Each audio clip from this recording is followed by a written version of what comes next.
there's windows in professional sports. You don't know when that window is going to close, so you got to maximize it. Welcome back to The Deal. I'm your host, Jason Kelly, alongside my partner, Alex Rodriguez. So excited to have with us today Pau Gasol. He is a Hall of Fame basketball player. He's an investor, a man about town, a man about the world. Pau, really good to see you. Thanks for joining us. Oh, my pleasure, Jason. Thank you for having me, Alex. It's a pleasure to see you. Yeah, so let's jump right in. I mean, Pau, you sit at such an interesting nexus of the things that we care most about, business, sports, culture. And one of the things that strikes me is this moment where we are in the game of basketball. And in a lot of Mm. ways, your career anticipated and was a harbinger of where we are today. It's a global game, it's international. We take that for granted now, but you were really on the front end of that. Tell us sort of how basketball got so popular over these intervening years as a global game. Yeah, well, I mean, yeah, it's been a process, right? It's been a long-term process. I think it starts a lot with international competitions. How probably the U.S. teams in Olympics and World Championships before they were, college players, and how probably the latest championships before the 92 Olympics kind of led to USA basketball sending finally a team with the best professional players. The big And boys. the big boys, yeah, the original dream team. That happened to be in my home country, in my natal city of Barcelona in 92, when I just turned 12 years old. So obviously that team inspired, I think, a lot of kids around the globe, and showed how basketball could be played at the highest level, and gave us a dream to a lot of kids. So I think that was a big moment. You saw already great international players playing the game at that time: Sabonis, Marciulionis, Kukoc, Dino Raja, players, Divac, Vlade Divac, that also was one of the first guys. Then you also saw the Rick Smiths, the Deadlight Shrimps. You got that first wave of international players. It was like, look out, there's great talented players outside of the U.S. that play at a high level. So and that that brought us to the second wave of players. With the Dirk Nowitzkis, with the Tony Parkers, the Andrei Kirilenko's, and Peja Stojakovic, myself, that took it a step further, and then I think gave more confidence to NBA teams to continue to invest and spend time outside of the U.S. borders to look for outside talent, develop outside talent too, and kind of take a gamble, if you will, or invest in them, and give them an opportunity. So yeah, I think the basketball, the NBA has done a great job also doing all kinds of stuff and efforts outside of the U.S., playing global games, basketball without borders, junior NBA. There's a basketball academies now, so they've done a great job also, putting a lot of time and effort and investment outside of that, allowing the game to grow, the business to grow, and the game to become so global.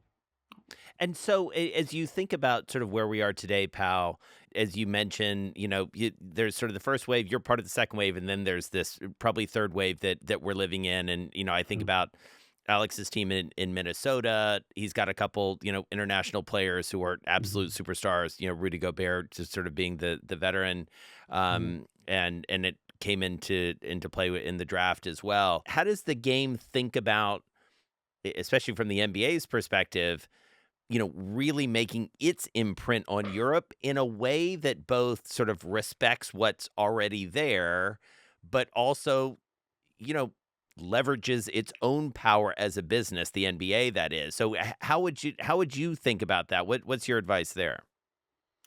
Well, I think the NBA is working proactively in that particular matter precisely, with the establishment or launching of a potential NBA European League, um, because the European League model has not worked very well. It's great product, great level of basketball. All the arenas are packed. it doesn't make money. It's partly, I think, my opinion is that it's just been poorly governed, and the model just needs to evolve and change. So we, that's where the opportunity lies. That's where the need is, and that's what it's been kind of in the works for uh, a couple of years, more proactively and intensively. And now we get into a point that we're finally seeing the light on that aspect, and it's very exciting because all it's going to do, I think, is provide the European League with, I think, a much more competitive side and an edge, and hopefully a league that can grow and get to, have teams that are able to compete with the best teams in the NBA, and also for players to be able to, have the option that there's no such a big gap, from the level or the salaries, let's say, and is more uniformed, if you will. Um, and we'll see how it evolves, and what the potential of growth is there. But there's no question that the NBA has become very international, within itself, at U.S. and American soil. We're just trying to see it's in a great spot. Obviously, we've seen the latest sales, the evaluations continue to grow.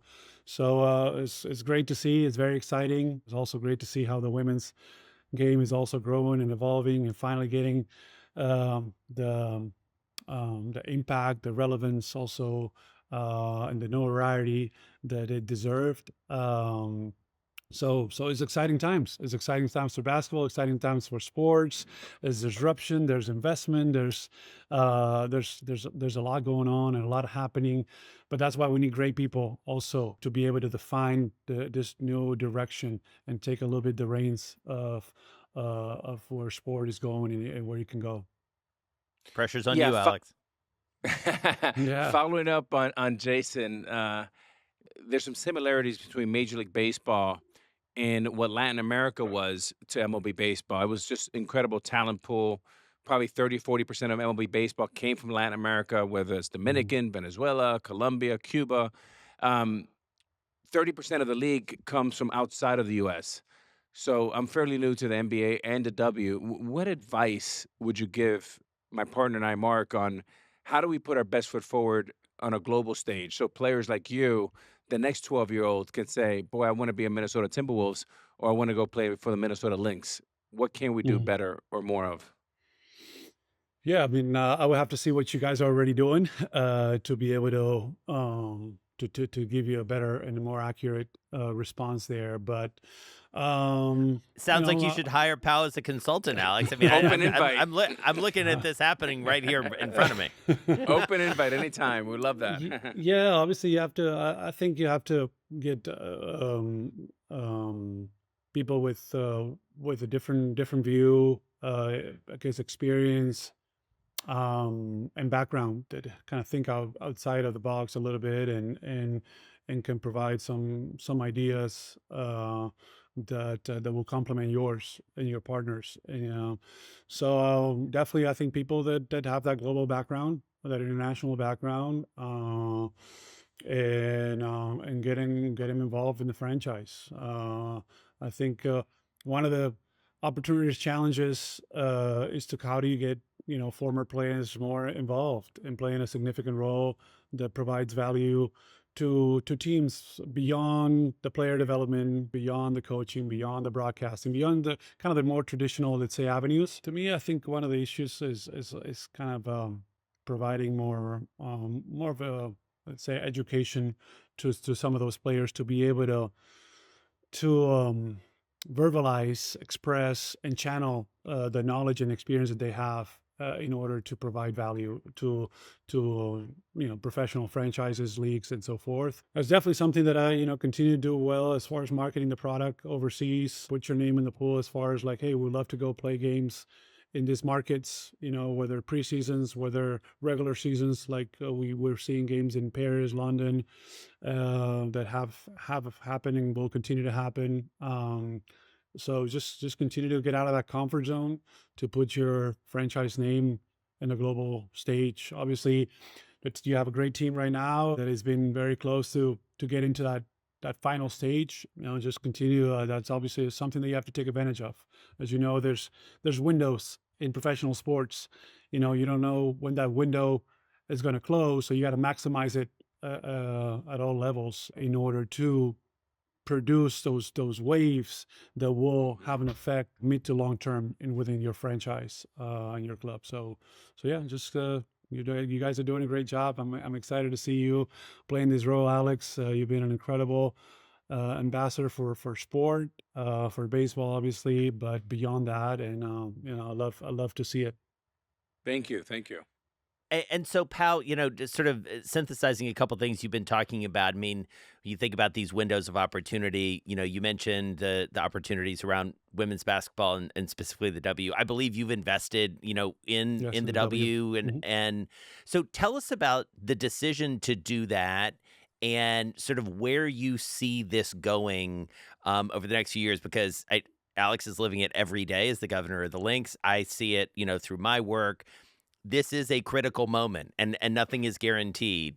Yeah. Well, I was part of the executive committee at the NBPA for a few years, and one of the topics that kind of came or was kind of recurring, I would say, how can we help the women? How can we help the WNBA?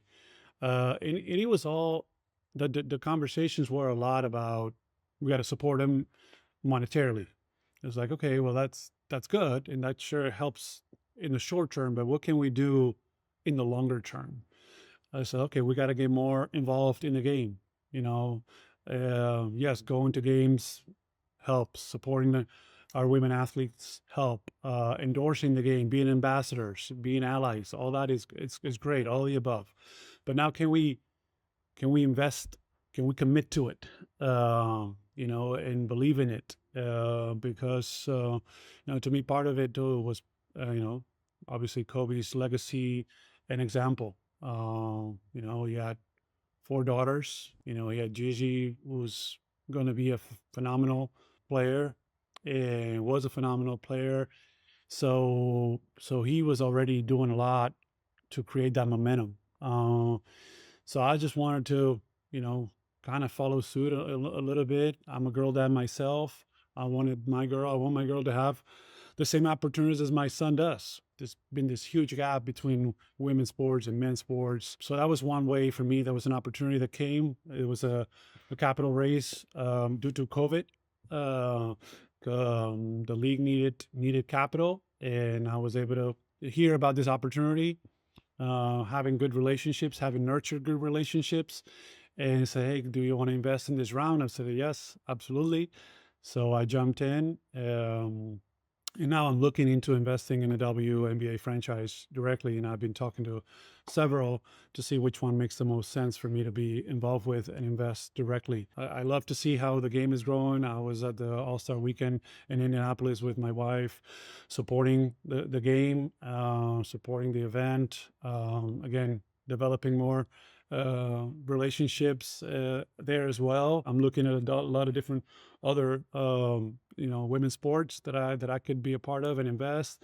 Me being part of the International Olympic Committee and being a Hmm. member there, I just want to see sports continue to grow, because with technology growing as fast as it is, we just gotta counter it with balance. And sports gives our kids so many great avenues to develop and to grow up healthy. And that's also part of what I want to continue to do.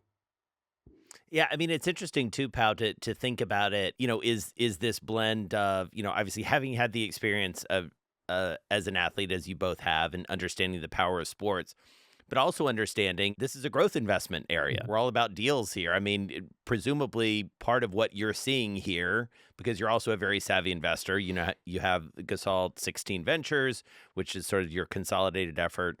Mhm. Um, is it fair to say you see sort of like accelerated upside in women's sports as well? Yes, absolutely. I do. I truly do.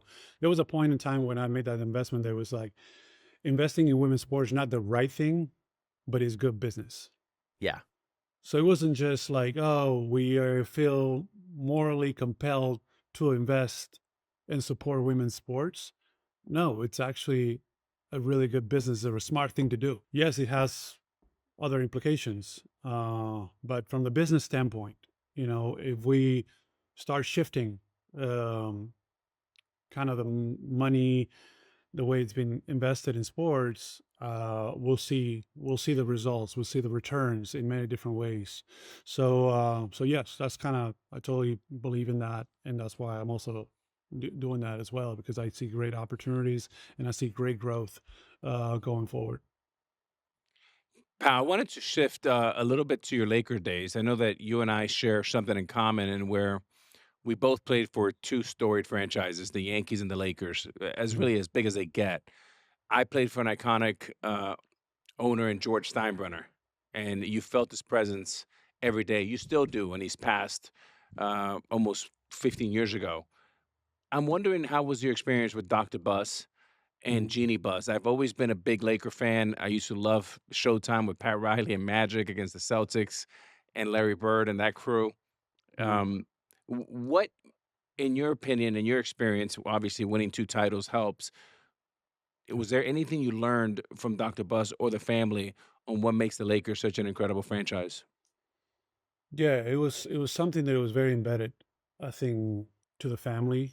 The feeling, the passion for the Lakers, how he was able to really turn around um, and create an iconic franchise. Having moved from Minneapolis, the whole deal has just been, it's an incredible story. When Jeannie took over, I think she's done an unbelievable job to doing that, kind of carrying over her dad and her family's legacy. And that was kind of it was a family business, and it was almost run as such. And there's a special care that goes into when you kind of go all in, and that's your wealth, that's your life. That's, you live and breathe it. He was a pioneer, a genius, a great mind that added things that impacted not just the Lakers but the league in its entirety. So I have great respect for Dr. Buss, great respect for the family. Obviously, honored that I was able to be a part, and I'm a part of that franchise forever, having my name retired in the rafters along all the greatest Lakers of all time.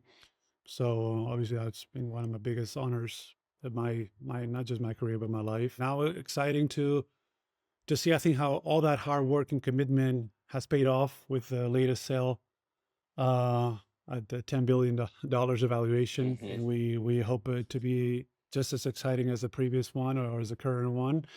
And obviously, I always will be rooting for my Lakers and hoping that they do great, and hope that I can add to that picture as well, in some shape or form. Hmm.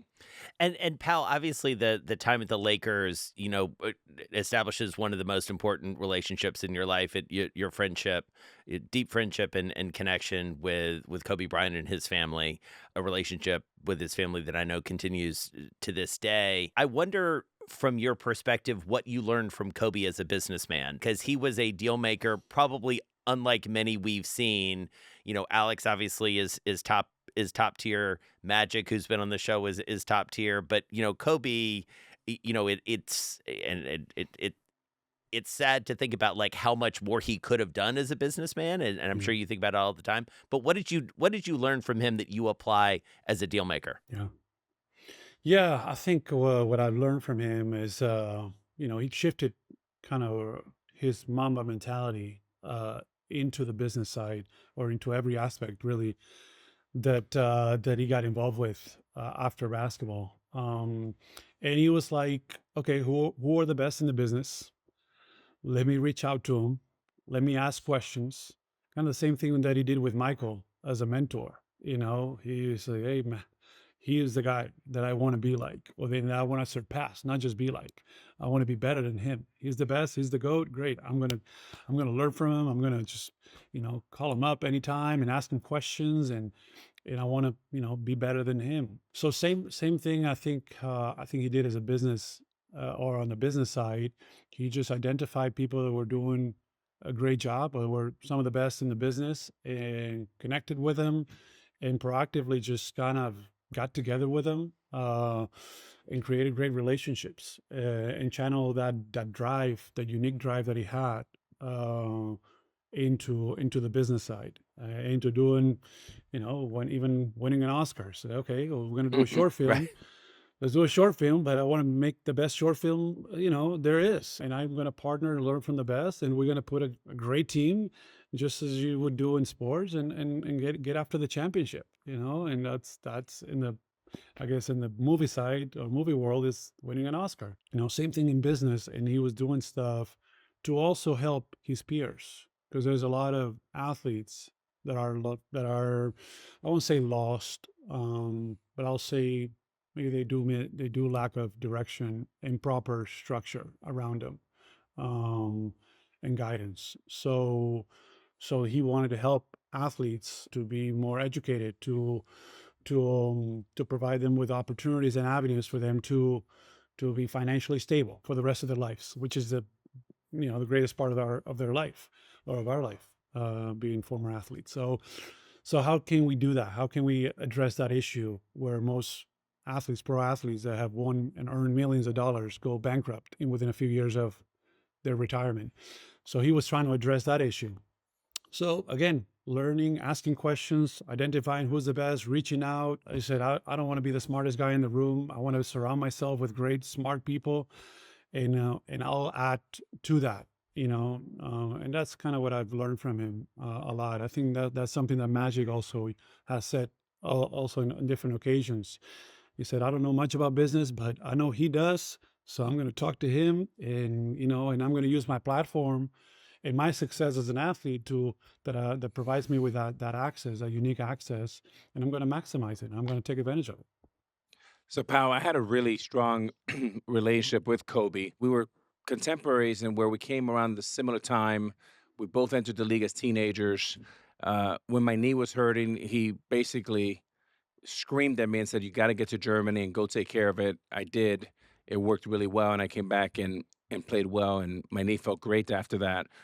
But I remember he would watch the Yankee games on the Yes Network, and he would say, "Hey, call me," and he would tell me, "Don't forget who the F you are. Don't worry about the booze. Don't worry about this. Just go be you." And then he would start telling me like to start getting my elbow lower, and that's when I said, "Okay, Kobe, I got this." That's when I had to hang up. I said, "I gotta go." That's where I He goes, drew the "Yeah, line. keep That's that where you drew elbow." the line. Yeah, that's where I draw the line. Um, but shifting Jason's question on the court, what was it about him that you learned? And I'm sure you taught each other a lot. But what was it about him that made him so special? That made it so much fun to play with? I guess his desire to be the best. I think his work ethic was just incredible. The level of dedication and commitment to it. Yeah, he had his incredible, outstanding drive to win, and he understood. I think there was a point in time he understood, like every great player in the history, that he could not do it alone. So he also understood that he needed to lead. Not many or any could kind of put in the work the way he would put in the work. So, which is remarkable. I mean, I can, there's something about, we got to push our limits, and our limits are usually much further than what we think they are. So he pushed his limits. He pushed himself. He was extremely focused. Um, so he was inspiring. Pal, give our listeners an example of his work ethic, or him not being content, or him calling you up and saying, "Pal, we got to get better," or does he show Yeah. up at 4 in the morning? Maybe share a couple of those. Yeah, I mean, it was from the moment that I landed with the team in DC, and I landed around midnight, and I would get to the hotel around past midnight, and he'd say, "Pau, I want to see you. When you get to the hotel, I want to come to you. I'm going to come to your room." I said, "Okay, well, it's going to be late. I have to do media. It might be like 1:30. The team has a game at noon the next day. Like I'm sure you don't have to wait up for me. You can talk tomorrow in the morning when you get your rest." I said, "No, I'm coming to see you. It doesn't matter what time it is." So even from that moment, kind of like already was telling me is like, this is important. This is a priority. This is, this is how it's going to be. So it was 1:30 when I got to my room, and I hit him up. I said, I'm in my room. 3 minutes later, he was in my room Wow. to expressly or specifically deliver me the message like, hey, great to have you. I'm so excited. It's great. You're a great player. Now let's go win a championship. There's a sense of urgency of like, we're going to make a run. And we made a run. We made a run. We ended up first in the conference in those 2 Wow. months after I joined. He Mm, won his only MVP of the season that year, mm, and we made it to the finals. We did lose Wow. against the Celtics, but that loss and that process helped us win the next two for sure. So that's one example, and that he set the tone. I mean, there's many others. And then it's like, yeah, stuff when he needed to say something, he would say like, hey, I need you to come over to my room and watch tape. Watch the tape, watch a couple And you did clips, it. boom, boom, boom. Go, yeah. I will go into the room. He's icing his feet. He's like, dude, he's taking care of himself. I say, hey, we like, see this play. This is exactly what we need to do. This is what we need to do tomorrow. They're okay, great. All right, have a good night. It's just like all about really business, but really focused, very determined.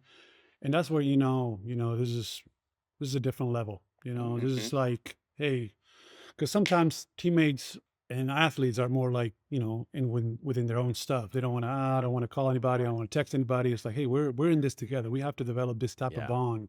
Mm, We got to be on the same page in order, because mhm. adversity hits, right? Adversity hits. Playoffs are tough. Everybody wants to win. Everybody feels like you have a chance, right? You're in the playoffs, you have a shot. But like, what is going to separate, the team that wins against the other teams? It's not just talent. You have to have Mhm. that Yeah. bond to be able to get through those adverse times, those critical times. Is that one play, that one possession that can flip or shift a series or a game. Mhm. Yeah. Mhm. So it makes a big difference. All right, we're going to wrap up. We're going to do a quick lightning round, 5 questions. Just say the first thing that comes to your mind. What's the best piece of advice you've received on deal making or business? To me, I always look at two things: is the leadership, is knowing the business, understanding how it works, um, and really believing in the impact of that business and the mission, the intrinsic mission of the business. So if those three things kind of are in place, I'll have a good chance of jumping in and investing and being part of it. Okay, who's your dream deal making partner? Wow, I think David Blitzer would be a great partner. Mm, I think Alan Waxman, who's a good friend. mhm. We are actually partners. I invested, one of the things that I haven't mentioned, but I also invested in the Bay FC team and Oh, NWSL yeah. as well. Yeah, so we're partners there, and I want to continue to be partners. I think once there's an alignment, there's an understanding, there's there's chemistry, there's respect, there's honesty between and trust within partners. You value each other, you can do a lot of things. And that's Mhm. exciting. That's exciting to find that person or that group that Yeah. you want to just do stuff together. All right, which team do you want to see win a championship more than any? Yeah, in the NBA, I have to say the Lakers. Yep. We're behind one, I guess, again with the Celtics. So I'll have to go with the Lakers. Obviously, any team that I've played for, I would love to see them win a championship. I would love for the Grizzlies at some point to win a championship. That was another the franchise that invested in me early on, or when I first got into the league. But at the same time, I was happy to see Oklahoma City win the championship this year. I think, the team that earns it, congratulations. I'm happy for you. I'm not. Well, I'm both not the a Lakers hater. and the I'm not- Grizzlies. Yeah, Both the I'm not a Lakers and the hater. Grizzlies have to go through the Wolves. That's Anyway, right. go Nice. ahead, And the Alex. Wolves now they have a good chance. They have a good chance. They gotta, after 2 years of being close, and it's like we gotta step it up. We gotta go for the next step. Close the deal. Indeed. Close the deal, A-Rod. All right, here we go. What's your hype song before you go into a big meeting or negotiation? Wow. Tough one. Tough one. Tough one. Yeah, I mix it up. I always mixed it up. I guess there's different times where I have playlists going into games. I was getting more and more hyped for those, for big games or championships and so forth. that I needed to, get that edge. But yeah, I still haven't got to that level in business where I'm like, okay, let me hype myself up, get into that killer mode, going into this meeting because I'm gonna freaking kill it. That's something that That's I'm next excited level? about. That's like All that's right. next level, Alex. I hope I can be, part of those type of moments and deals and negotiations where I'm like, let's go. Let me You will. You will. All right. So finally, Pau, what's your advice for someone listening who wants a career like yours? To me, dream big. Do what you love. Pursue it. Do it, whatever you need to do. You gotta be all in. Surround yourself. Put yourself in situations that are challenging, that are uncomfortable. The better the competition, the better you'll be. Yep. And don't be afraid. Just go after it. You live once. Don't let somebody else take that spot or be that person. Why don't take bet on yourself, believe in yourself, get after it. All right. Well, we really enjoyed talking to you. Thank you so much, Pau Gasol, an investor, Hall of Famer, all around good guy. We really appreciate your time. Thank you. Appreciate you guys. Thank you so much.